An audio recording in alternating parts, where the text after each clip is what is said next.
Hey guys, hello students, welcome back to Team Colors Foundation. So SAP Business One training in Telugu. So ఈ పార్ట్లో మనం వచ్చేసి accounting basics గురించి తెలుసుకుంటున్నామండి. So ఇక్కడ మనం ఫైనాన్స్ బేసిక్స్కి వస్తేనండి మనకు అర్థం కావాల్సిన ఒక బిజినెస్ ప్రాసెస్ ఉంది, ఒక స్ట్రక్చర్ ఉంది. ఇక్కడ మీరు స్క్రీన్ మీద చూసినట్టయితే సో ఇక్కడ ఏమని ఉందండి, సిస్టమ్ కాన్ఫిగరేషన్. అసలు ఎస్ఏపి సిస్టమ్ అనేది, ఎస్ఏపి సాఫ్ట్‌వేర్ అనేది ఎలా అంటే ద హోల్ అండ్ సోల్ ఒక డయాగ్రమాటికల్‌గా చూపించాలనుకుంటే గనక ఇదండి. This is what complete SAP business one. దీన్నే ఎస్ఏపి బిజినెస్ వన్ అంటాం. మీకు ప్రాక్టికల్ అంటే మీకు ఒక ఎగ్జాంపుల్‌గా ఇవ్వాలనుకుంటే గనక, మనం ఇప్పుడు ఏదైనా ఒక బిజినెస్ స్టార్ట్ చేయాలనుకుంటే మనకుండే బేసిక్ డిపార్ట్మెంట్స్ అంటే బేసిక్ పనులేముంటాయండి? ఫస్ట్ మనం ఫర్ ఎగ్జాంపుల్ ఒక ప్రొడక్ట్ తీసుకుందాం ఎగ్జాంపుల్‌కి. ఓకే. మనం ఒక బిజినెస్ రన్ చేస్తున్నాం. మనం ఏం చేస్తున్నామండి, ఫర్ ఎగ్జాంపుల్ బైక్ షోరూమ్. మన దగ్గర రాయల్ ఎన్‌ఫీల్డ్ బైక్ షోరూమ్ ఉంది. ఓకే. సో, ఫస్ట్ మన దగ్గర ప్రొడక్ట్స్ ఏముంటాయండి? Okay. Royal Enfield 350 cc, for example RE 500 cc. So, ఇలాగా ఆహ్, డిఫరెంట్ బైక్స్ ఉంటాయండి. సో, ఈ బైక్స్ మన దగ్గర నుంచి కస్టమర్స్ కొంటారండి. ఓకేనా? ఈ బైక్స్ మన దగ్గర నుంచి కస్టమర్స్ కొంటారు. మనం ఎవరి దగ్గర నుంచి కొంటామండి? అంటే మనం సేల్ జేయాలంటే ఫస్ట్ మనకి రావాలి కదా ప్రొడక్టు. సో, మనం ఎవరి దగ్గర నుంచి అయితే కొంటామో వాళ్ళని వెండర్స్ అంటామండి. మన దగ్గర నుంచి కొనుక్కునే వాళ్ళని మనం కస్టమర్స్ అంటామండి. మనం ఎవరి దగ్గర నుంచి అయితే కొంటామో అంటే మనకెవరైతే అమ్ముతున్నారో వాళ్ళని వెండర్స్ అంటామండి. ఓకే. అంటే ఇక్కడ మనం ఈ స్టెప్ డిస్కషన్‌లో మనకిక్కడ ప్రాసెస్ ఏమర్థమైందండి? ఇక్కడ మనం ప్రాసెస్ స్టెప్ బై స్టెప్ రాసుకుందాం. ఓకేనా? సో, ఫస్ట్ అయితే మనం ప్రొడక్ట్ కొంటామండి. అంటే ఏం జేస్తాం? పర్చేస్ చేస్తామండి. కొనడాన్నే పర్చేస్ చేయడం కూడా అంటాం. ఓకేనా? సో, ఆ కొన్నదాన్ని మరేం జేస్తామండి, మనం ఆ కొన్నదాన్ని మనం ఎక్కడో చోట స్టోర్ జేయాలి గదా! అంటే మనకు కూడా ఒక గోడౌన్ గాని, లాజిస్టిక్స్ స్టోర్ ఉండాలి. ఓకేనా? సో, దానికి ఫస్ట్ మెటీరియల్ మనం రిసీవ్ జేసుకోవాలి కదండీ! దాన్నే ఇన్‌బౌండ్ లాజిస్టిక్స్ అంటారండి. ఓకేనా? సో, దాన్నేం జేస్తామండి, ఇన్వెంటరీలో స్టోర్ జేస్తాం. ఓకేనా? సో, ఈ స్టోర్ జేసున్న దాన్ని మనం ఏం జేస్తాం నెక్స్టు, సేల్స్. అంటే కస్టమర్‌కి సేల్ చేసుకుంటామండి. సో, కస్టమర్‌కి సేల్ చేసినప్పుడు మన దగ్గర నుంచి ప్రొడక్ట్ డెలివరీ అవుతుంది కదండీ! దాన్నే ఔట్ బౌండింగ్ అంటామండి. ఔట్ బౌండింగ్ లాజిస్టిక్స్ అనమాట. అంటే మన దగ్గర నుంచి బయటికి ప్రొడక్ట్ మూవ్‌మెంట్ మన గోడౌన్ దగ్గర నుంచి బయటికెళ్తుందండి. ఓకే. సో, ఈ ప్రాసెస్ అంతా జరగాలంటే ఫస్ట్ మన దగ్గర నుంచి కస్టమరు ఓ ప్రొడక్ట్ కొనుక్కోవాలి అంటే ఏం చేయాలండి మనం ఫస్ట్ ఆఫ్ ఆల్? మార్కెటింగ్ చేయాలండి. Okay. Sales and marketing. So, ఇప్పుడిక్కడ రాసున్న ప్రతి స్టెప్ ప్రాసెస్‌లోని ఈ ప్రాసెస్ ఖచ్చితంగా జరగాలి అంటే, మన దగ్గర ఫస్ట్ ఏముండాలండి? అన్నిటికంటే మెయిను డబ్బులుండాలండి. ఓకే. అంటే దాన్నే ఫైనాన్స్ అంటాం. ఓకేనా? సో, ఈ ఫైనాన్స్ ఇదంతా ఓకే. ఈ స్టెప్స్ అన్నీ జరగడానికి మనకు కావాల్సింది ఇంకొకటేంటంటే, అంటే ఈ స్టెప్స్ అన్నిటికి లింక్ అయ్యి ఉండేది మన దగ్గర ఇంకోటుంది. మనం ఎర్లియర్ వీడియోస్‌లో కూడా డిస్కస్ చేసామండి. మాస్టర్ డేటా అండి. Master data. ఓకే. సో, ఇప్పుడు ఈ మాడ్యూల్స్‌లో ఉన్న ప్రతీదీ జరగాలి అంటే, ఖచ్చితంగా మన దగ్గర ఫైనాన్స్ ఉండాలండి. అండ్ ఏ స్టెప్ జరిగినా గాని అక్కడ ఎంతెంత ఖర్చవుతుంది, ఏంటి అనేది మనకి ఒక కాలిక్యులేషన్ ట్రాక్ ఉండాలండి. అంటే సిస్టమ్‌లో గనుక ఒక ఎక్కడో చోట ఒక రికార్డ్ పడుతూ ఉండాలది. సో, దాన్ని బట్టి ఏంటంటే మనం ఎంత పర్చేస్ చేస్తున్నాం, మనం ఎంత సేల్ చేస్తున్నాం, మన టోటల్ రెవెన్యూ ఎంత, ప్రాఫిట్ అండ్ లాస్ ఎంత, సో, మనకవన్నీ ఓపెనింగ్ బ్యాలన్స్ ఎంత, క్లోజింగ్ బ్యాలన్స్ ఎంత, ఈ డీటెయిల్స్ ఫైనాన్షియల్ డీటెయిల్స్ మొత్తం ఈ ప్రతి మాడ్యూల్‌కి లింకింగ్ ఉంటుందండి. ఎందుకంటే ఇక్కడ ఏ ప్రాసెస్ జరగాలన్నా గాని అది అకౌంటింగ్ అంటే కాస్టింగ్ గాని, అకౌంటింగ్ గాని రిలేట్ అయ్యి ఉంటుందండి. ఓకే. అండ్ ఈ ప్రాసెస్ ఏం జరిగినా గాని సిస్టమ్‌లోకి పడే ఇంకో ఎంట్రీ ఏంటంటే మాస్టర్ డేటా. పర్చేస్ చేయాలంటే మనం ఒక వెండర్ దగ్గర నుంచి కొనుక్కోవాలి. సో, వాళ్ళ తాలూకు డీటెయిల్స్ అన్నీ ఉంటాయండి. సేల్ చేయాలంటే కస్టమర్ తాలూకు డీటెయిల్స్ ఉండాలి. ఓకే. లాజిస్టిక్స్ మన దగ్గర నుంచి ఎక్కడి నుంచి డెలివరీ వస్తుంది, షిప్పింగ్ అడ్రెస్‌లేంటి, మన దగ్గర ఇన్వెంటరీలో ఎక్కడెక్కడ స్టోర్ అవుతుంది, ఆ లొకేషన్స్ ఏంటి, డీటెయిల్స్ ఏంటి, మన దగ్గర నుంచి ఎక్కడికి డెలివరీ అవుతుంది, వాళ్ళ డీటెయిల్స్ ఏంటి, ఈ మార్కెటింగ్ యాక్టివిటీస్ గాని, కస్టమర్ రిలేషన్‌షిప్ మేనేజ్మెంట్ గాని ఏం చేస్తున్నాం. సో, ప్రతీది కూడా ఇంటర్‌లింక్డ్ అండి. సో, సేమ్ ఇదే మీకిక్కడ డయాగ్రమాటికల్‌గా రిప్రజెంట్ చేయడం జరిగిందండి. చూడండి, ఫస్ట్ పర్చేసింగ్ ఉంటది. తర్వాత మన దగ్గరికి ప్రొడక్ట్స్ ఒస్తాయి. మనం వేర్‌హౌస్ ఇన్వెంటరీ మేనేజ్ చేసుకుంటాము. మనది మ్యానుఫ్యాక్చరింగ్ యూనిట్ అయితే ప్రొడక్షన్ చేస్తాం. లేదా స్పేర్ పార్ట్స్ పర్చేస్ చేసే ఏసులైతే అసెంబ్లింగ్. దాన్ని సెమీ ప్రొడక్షన్ అంటాం. సో అక్కడి నుంచి ప్రొడక్ట్ డెలివరీ అవుతుందండి. ఇదంతా జరగడానికి మార్కెటింగ్ అండ్ సేల్స్ అండ్ మనది సర్వీస్ బేస్డ్ కూడా ఇంక్లూడ్ అయ్యి ఉంటే ఒకవేళ మన బిజినెస్ అంటే బైక్ సేల్ చేసిన తర్వాత సర్వీస్ కూడా మనమే చేస్తున్నట్టయితే కనుక సర్వీస్ మాడ్యూల్ కూడా యూజ్ చేసుకోవచ్చండి. Okay.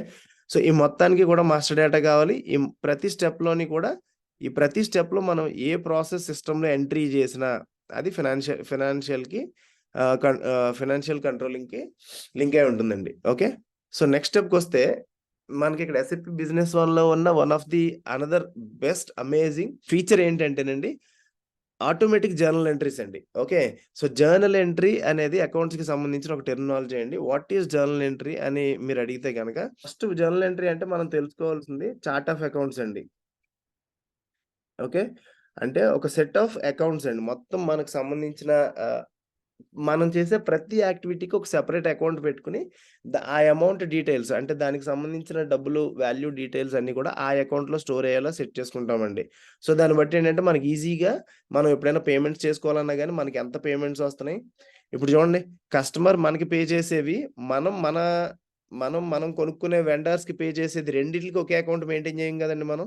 In the sense bank account ఒకటే కానీ వాళ్ళ అకౌంట్ నంబర్స్ మారతాయి కదా! You got it. సో ఇక్కడ మీకు సింపుల్‌గా ఎక్స్‌ప్లెయిన్ చేస్తాను. చార్ట్ ఆఫ్ అకౌంట్స్ అంటే లిస్ట్ ఆఫ్ జనరల్ లెడ్జర్స్ అండి. జనరల్ లెడ్జర్స్ అంటే ఏంటంటే ఫర్ ఎగ్జాంపుల్ మనకి ఇదిగోండి. ఇది కస్టమర్ అకౌంట్. ఓకే. సో మనకి అంటే ఏంటంటే మన దగ్గర నుంచి ఎప్పుడు సేల్ జరిగినా గానీ మన దగ్గర రెవెన్యూ అకౌంట్ అని ఒకటి ఉంటుందండి. మనకొచ్చే మనీ అక్కడే పడతాయి. సో మీరు చార్ట్ ఆఫ్ అకౌంట్స్ అని తీసుకుంటే మీరు ఫస్ట్ లెఫ్ట్‌లో డెబిట్ ఉంటుందండి ఎప్పుడు కూడా. రైట్‌లో క్రెడిట్ ఉంటుంది. ఓకే. మీరు ఇది చాలా జాగ్రత్తగా గుర్తుపెట్టుకోండి. ఎందుకంటే ఇది అకౌంట్స్‌లో ఉండే బేసిక్ స్టెప్ అనమాట. మీరిప్పుడు ఈవెన్ మీ బ్యాంక్ అకౌంట్ స్టేట్‌మెంట్ చూసినా గానీ మీకు చూడండి రైట్ సైడ్ లెఫ్ట్‌లో డెబిట్ ఉంటుంది. కాలమ్స్‌లో మీకు అకౌంట్ డీటెయిల్స్ ఇచ్చిన తర్వాత రైట్‌లో క్రెడిట్ ఉంటుంది. తర్వాత బ్యాలెన్స్ అమౌంట్ ఉంటుందండి. ఓకే. సో ఇక్కడ ఫస్ట్ ఆఫ్ ఆల్ మన దగ్గర నుంచి కస్టమర్ పర్చేస్ చేసుకుంటున్నాడండి. అంటే ఇక్కడ చూడండి కస్టమర్ అకౌంట్ ఉంది కదా! ఇక్కడ నెక్స్ట్ స్టెప్‌లో మీకు ఈజీగా ఎక్స్‌ప్లెయిన్ చేస్తాను. అది అర్థమవుతుంది. సో, ఇక్కడ ఫస్ట్ మనం ఒకసారి ప్రాసెస్ చూద్దామండి. దీన్ని నేను మిస్ చేయలేదు. నెక్స్ట్ స్లైడ్‌లో అదే డిస్కస్ చేయబోతున్నాము. సో, పాజ్ చేశాను. సో, ఫస్ట్ అయితే ఈ ప్రాసెస్ డిస్కస్ చేద్దామండి. సో, మనకి సేల్స్ ప్రాసెస్ అంటే ఎక్కడి నుంచి మొదలవుతుందండి? సేల్స్ కొటేషన్ దగ్గర నుంచి మొదలవుతుందండి. అంటే మన దగ్గరికి మన షాప్‌కి గాని, లేకపోతే మన దగ్గరికి గాని ఎవరైనా వచ్చి మన దగ్గర ఉన్న ప్రొడక్ట్ గాని, సర్వీస్ గాని ఎంత అవుతుంది? కొటేషన్ ఇవ్వండి అనే దగ్గర స్టార్ట్ అవుతుందండి. వాళ్ళ డీటెయిల్స్ గాని అన్నీ తీసుకొని మన సిస్టమ్‌లో కొటేషన్ ఎంటర్ చేసుకుంటాం. ఆ కొటేషన్స్ నుంచి మల్టిపుల్ కొటేషన్స్ అన్నీ కలిపి ఒకే ఆర్డర్ రావచ్చు. లేదా ఒక్కో కొటేషన్‌కి ఒక్కో ఆర్డర్ రావచ్చు. ఓకే. ఒక్కోసారి కొటేషన్ లేకుండా డైరెక్ట్‌గా ఆర్డర్ కూడా రైజ్ అవ్వచ్చండి. సో, కొటేషన్ నుంచి నెక్స్ట్ ఆర్డర్‌కెళ్తుందండి. ఆర్డర్ తర్వాత మనం ప్రొడక్ట్ డెలివరీ చేస్తాం. కాబట్టి డెలివరీ డాక్యుమెంట్ ఎంట్రీ జరుగుతుంది సిస్టమ్‌లో. డెలివరీ అంటే డెలివరీతో పాటే మనకి డెలివరీ ప్రొడక్ట్‌తో పాటు బిల్ కూడా ఇస్తారు కదండీ! ఆ బిల్ కూడా జనరేట్ అవుతుంది. ఏఆర్ ఇన్వాయిస్ అది. ఆ జనరేట్ అయిన బిల్‌కి మనకి కస్టమర్ పే చేస్తాడు కదండీ! దాన్ని ఇన్‌కమింగ్ పేమెంట్స్ అంటాం. బయట నుంచి మన దగ్గరికి వస్తున్నాయి కాబట్టి ఇన్‌కమింగ్ పేమెంట్ సింపుల్. సో, ఆ వచ్చిన పేమెంట్ ఏ అకౌంట్‌లో, ఏ బ్యాంక్ అకౌంట్‌లో డిపాజిట్ అవుతుంది. ఈ మొత్తం ఇది సేల్స్ ప్రాసెస్ అండి. ఫ్లో ఫస్ట్ నుంచి అకౌంటింగ్‌తో కలిపి. ఓకే. సో, ఇక్కడ ఆటోమేటిక్ జనరల్ లెడ్జర్ పడినప్పుడు అంటే ఏ స్టెప్ దగ్గర నుంచి మీకు అది అకౌంట్స్ రిఫ్లెక్ట్ అవుతుంది అనే ప్రాసెస్ అండి ఇక్కడ. మీరు ఇక్కడ కింద చూడండి ఇక్కడ అకౌంట్ సింబల్స్ ఉన్నాయి. సో, డెలివరీ అంటే ఏంటంటే మన దగ్గర నుంచి ఐటెమ్ వెళ్తున్నప్పుడు దగ్గర నుంచి కూడా జనరల్ ఎంట్రీ అంటే అకౌంట్స్ రిఫ్లెక్ట్ అవుతదండి. మన దగ్గర ఉన్న కాస్ట్. ఫర్ ఎగ్జాంపుల్ ఇప్పుడు మన దగ్గర ఒక 2.5 లాక్ బైక్ ఉందండి. ఓకే. ఫర్ ఎగ్జాంపుల్ మన దగ్గర ఒక 2,50,000 బైక్ ఉంది. ఓకే. లేదా 1 లాక్ అనుకుందాం. 2,50,000 ఓకే. ఈ 2,50,000 బైకు మన మన దగ్గర అసెట్‌లో ఉందండి. ఓకే. సో, సో, ఈ ప్రొడక్ట్ ఏంటండి? ఈ ప్రొడక్ట్ మనకి సేల్ అయిపోతుంది. అంటే మన దగ్గర ఇది ఎక్కడుందండి ఇది? మన ఇన్వెంటరీలో ఉంది. ఎక్కడుందండి ఇది? మన ఇన్వెంటరీలో ఉంది. సో, ఎప్పుడైతే మనం ఈ ప్రొడక్ట్‌ని డెలివరీ చేసామో, సో, ఇది మన ఇన్వెంటరీలో మైనస్ అయిపోయి ఎక్కడండి? స్టాక్ అకౌంట్ ఇన్వెంటరీలో అయిపోయి క కస్టమర్ ఉంటుంది గదండీ! ఇన్వెంటరీలో డెబిట్ అయ్యి కస్టమర్ అకౌంట్‌లో కస్టమర్ స్టాక్‌లో క్రెడిట్ అవుతుందండి ఇది. ఓకే. సో, డెలివరీ దగ్గర నుంచి అంటే ఈ స్టెప్ ఎందుకు చెప్పానంటే మీకు డెలివరీ దగ్గర నుంచే అకౌంట్స్ రిఫ్లెక్ట్ అవుతాయి. నెక్స్ట్ ఆఫ్‌కోర్స్ బిల్లింగ్ కొట్టినప్పుడు రిఫ్లెక్ట్ అవుతుంది. ఇన్‌కమింగ్ మనకి పేమెంట్ వచ్చినప్పుడు రిఫ్లెక్ట్ అవుతుంది. అది ఏ అకౌంట్‌లో డిపాజిట్ అయిందన్నప్పుడు కూడా రిఫ్లెక్ట్ అవుతుంది. ఓకే. ఈ కింద మేనేజింగ్ పర్పెచువల్ ఇన్వెంటరీ అని ఒక ఆప్షన్ ఉంటుందండి. ఎస్ఏపీ B1లో ఉన్న ఇంకొక కీ పాయింట్ అండి ఇది. మీరు ఇంటర్వ్యూస్‌కి ఎప్పుడైనా అటెండ్ అయినప్పుడు కూడా ఈ పర్పెచువల్ ఇన్వెంటరీ మీద ఖచ్చితంగా ఒక క్వెషన్ అయినా ఉంటుంది. సో, పర్పెచువల్ ఇన్వెంటరీ అంటే ఏంటంటే మీరు ఆప్షన్ ఎప్పుడైతే సెలెక్ట్ చేసుకుంటారో, మీరు ఐటెమ్ మాస్టర్ డేటా చేసినప్పుడు, సో, ఆ ఐటెమ్ డెలివరీ పడినప్పుడు ఖచ్చితంగా ఆ డెలివరీ అయిపోయిన ఐటెమ్ ఉంది గదా! మీ మీ స్టాక్ అకౌంట్‌లోంచి ఆ ఐటెమ్ వాల్యూ తగ్గిపోయి కస్టమర్ అకౌంట్‌లో అది పెరుగుతూ ఉంటుందండి. రిఫ్లెక్ట్ అవుతూ ఉంటుంది. సో, ప్రతిసారి ఐటెమ్ డెలివరీ అయినప్పుడు ఇది ఆటోమేటిక్‌గా రిఫ్లెక్ట్ అవ్వాలా? వద్దా? అనే దానికి పర్పెచువల్ ఇన్వెంటరీ అనేది ఆప్షన్‌ని చేసుకుంటాం మనం. ఇది చేసుకుంటే డెలివరీ చేసినప్పుడు అకౌంట్స్ రిఫ్లెక్ట్ అవుతాయండి. అదే మనం పర్పెచువల్ ఇన్వెంటరీ కాకపోతే, అంటే మీరు సేవ్ చేసిన ఐటెమ్ పర్పెచువల్ ఇన్వెంటరీ కాకపోతే మీరు డెలివరీ చేసినప్పటికి ఎంట్రీ పడుతుంది గానీ పోస్టింగ్ అవ్వదండి. Okay. So, AR invoice, general entry. మనం ఇందాక సేమ్ ప్రాసెస్. ఏఆర్ ఇన్వాయిస్ దగ్గర జనరల్ ఎంట్రీ పడుతుందండి. అది ఎలా పడుతుందనేది ఇదిగో మీకిక్కడ సింపుల్‌గా ఎక్స్‌ప్లెయిన్ చేశాడు. ఇదే మీకు చెప్పాను గదా! ఇందాక మళ్ళీ మనం డిస్కస్ చేద్దామని. ఇక్కడ చూడండి. కస్టమరు, కస్టమర్ మన అకౌంట్‌కి ఇక్కడ వీడు చూపించిన ఎగ్జాంపుల్ ఏంటంటే రూ. 105 అండి. ఫర్ ఎగ్జాంపుల్ కస్టమర్ మన దగ్గర నుంచి ఒక ప్రొడక్ట్ కొనుక్కున్నాడండి. మనం డెలివరీ చేసేసాం. ఓకే. మనకి పేమెంట్ చేశాడు. పేమెంట్ చేసినప్పుడు ఏమవుతుంది మీకు? లెఫ్ట్‌లో డెబిట్, రైట్‌లో క్రెడిట్ కదా! మీరు జాగ్రత్తగా అబ్జర్వ్ చేయండి ఇక్కడ. ఫస్ట్‌ది ఏంటి? Customer account.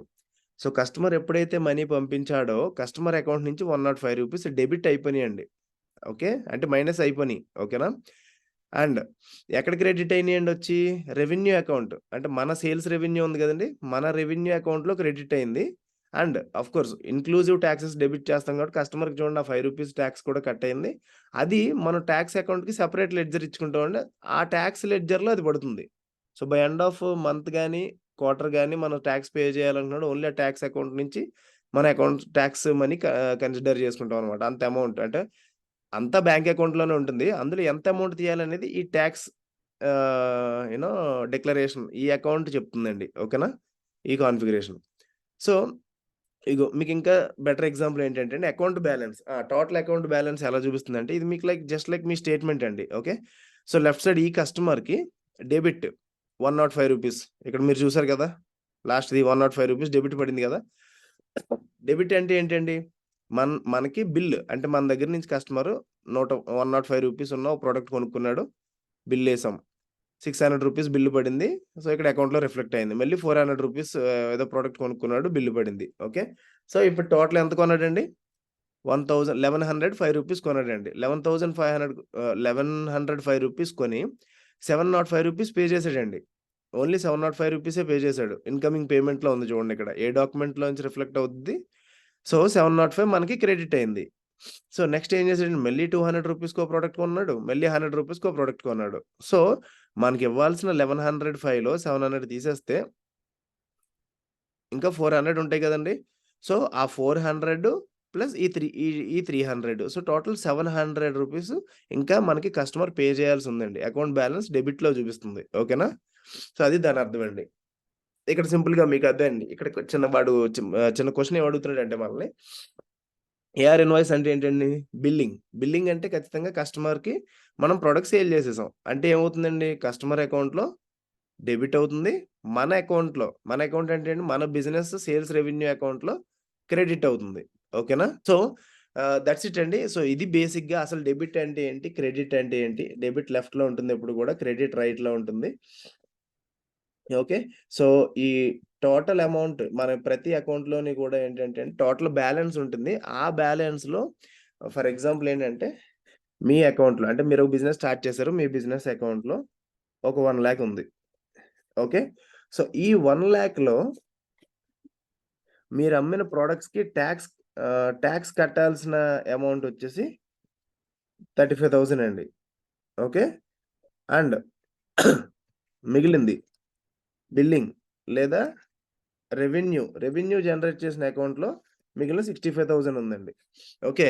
ఇప్పుడు మీరు బ్యాంక్ బ్యాలెన్స్ ఎంత అని చూసుకున్నారనుకోండి మీకు 1,00,000 చూపిస్తుంది. ఓకే. సో, కానీ మీరు 1,00,000లో ఈ మంత్ ఎండ్‌కి లేదా ఈ 1,00,000లో రూ. 35 మీవి కాదండి. మీరు గవర్నమెంట్‌కి టాక్స్ కట్టాలి. ఓకే. సో, ఎగ్జాక్ట్‌గా రూ. 35 అనే క్లాసిఫికేషన్ మనకెలా తెలుస్తుందండి? ఈ టాక్స్ కోసం అని చెప్పేసి మనం ఒక టాక్స్ జీఎల్ అకౌంట్ ఇచ్చుకుంటామండి. చార్ట్ ఆఫ్ అకౌంట్స్‌లో. ఓకే. సీఓఏ అంటాం. Chart of accounts. Okay. GL general ledger అంటామండి. ఇలా ఇచ్చుకునే డిక్లరేషన్ అంటే ఇలా ఇచ్చుకునే క్లాసిఫికేషన్‌నే. ఓకే. బిల్లింగ్‌కొచ్చేసి రెవెన్యూ జీఎల్. దీనికి ఒక అకౌంట్ ఇచ్చుకుంటామండి. ఓకే. సో, ఎస్ఏపీలో ఎలా ఉంటుందంటే దీనికో నంబర్ ఉంటుంది. లైక్ 700123 ఇలాగా. ఈ అకౌంట్‌కో నంబర్ ఉంటుంది. ఈ అకౌంట్‌కి మేబీ ఒక నంబర్ ఉంటుందండి. ఓకే. సో, మీరెప్పుడైనా ఎంట్రీ చేసినప్పుడు దాన్ని రిలేటెడ్ అమౌంట్ వచ్చేసి ఆ పర్టిక్యులర్ ఆల్రెడీ క్లాసిఫికేషన్ చేసున్న జీఎల్ అకౌంట్‌లో పడుతుందండి. దానివల్ల అడ్వాంటేజ్ ఏంటంటే కన్‌ఫ్యూజన్ ఉండదు. మీ అకౌంట్‌లో 1,00,000 ఉన్నాయి. కానీ అందులో 35,000 టాక్స్ కట్టాలి కదా! ఆ టాక్స్ మనకెలా తెలుస్తుందండి ఆ క్లారిఫికేషను? ఈ జీఎల్ అకౌంట్ డిటర్మినేషన్ ద్వారా తెలుస్తుంది. Okay. So, GL account determination అనేది చాలా పెద్ద టాపిక్ అండి. అది తర్వాత మనం నెక్స్ట్ ఫ్యూచర్ వీడియోస్‌లో డిస్కస్ చేద్దాం. బిట్స్ అండ్ పీసెస్‌గా డిస్కస్ చేద్దాం. సో, మనం ఫాస్ట్‌గా నేర్చుకోవచ్చు. ఓకే. సో, ఇక్కడ మనకొస్తే మనం ఇక్కడ ఏమేమి నేర్చుకున్నామండి? టోటల్ సమ్మరీగా అసలు డెబిట్ అంటే ఏంటి? క్రెడిట్ అంటే ఏంటి? ట్రాన్సాక్షన్స్ ఏంటి? జనరల్ లెడ్జర్స్ అంటే ఏంటి? వాటిని ఎలా డిఫైన్ చేస్తారు? ఏంటి? Okay. So, that's it about today video అండి. సో, మరెన్నో వీడియోస్ కోసం మా ఛానల్‌లోకి విజిట్ చేయండి. ఎస్ఐపి ఫుల్ ట్రైనింగ్ వీడియోస్ తెలుగులో ఉంటాయి. అలాగే మీకు ఈ వీడియో నచ్చినట్టయితే గనక లైక్ చేయండి, షేర్ చేయండి, సబ్స్క్రైబ్ చేయండి. Thank you for watching guys. All the very best.